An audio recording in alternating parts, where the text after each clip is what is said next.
खुलुमबाय गोजोन फुंबिलिनि गाहाम हामलायनायखौ बड'सा नायगिरिफोरनिसिम जासिहरबाय।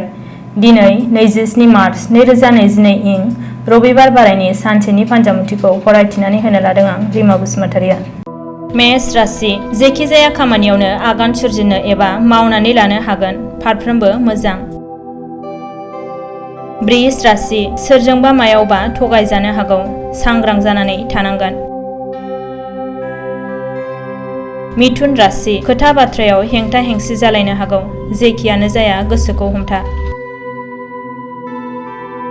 कर्कट राशि मासि मावनायनि नाजानाय दङबा मोननो हागौ, गोजोननाय मोनगोन।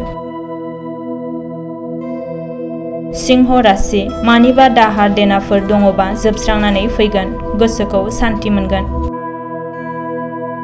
कन्या राशि देरसिन सुबुंफोरखौ मान होनो रोङै जानो हागौ, गोसोखौ दबथायनो नाजा। तुला राशि बुथुमनानै दोननाय दोहोना हरखाबै जोबस्रांनो हागौ, गोसोखौ सान्थि मोननाय नङा। वृश्चिक राशि बिनानावनि माबाफोर मोजां खौरां खोनानो मोनगोन, गोसोखौ गोजोननाय मोनगोन। धनु राशि खुरमा बाहागिफोरानो सुथुर जानो हागौ, जेरैबो सांग्रां जानानै थानांगोन। मकर राशि सोलोंथायाव गियाना बांलांगोन, मोजां खामानि मावनो हागोन, बयजोंबो अनसायजागोन। कुम्भ राशि जेंना जेंसि थानायनि थाखाय नखरा गोग्लैसोनो हागौ, हमथानानै सोलिनांगोन।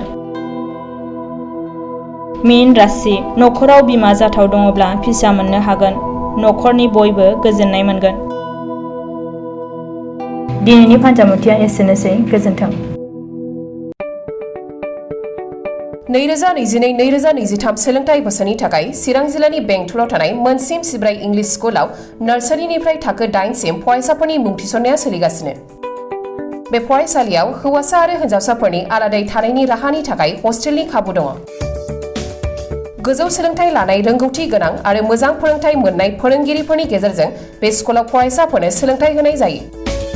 Computer and Science Laboratory, Games and Sports, Physical Education, Smart Class, Art and Music Class, Coaching आरो टिउसननि खाबुखौ बे स्कुलाव मोननो हागोन।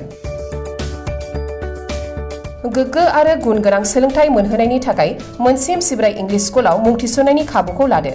आबुङै मिथिनो थाखाय 99548525542, 94357592226 आरो 60018993887 मबाइल नाम्बाराव फोनांजाब खालामनो हागोन।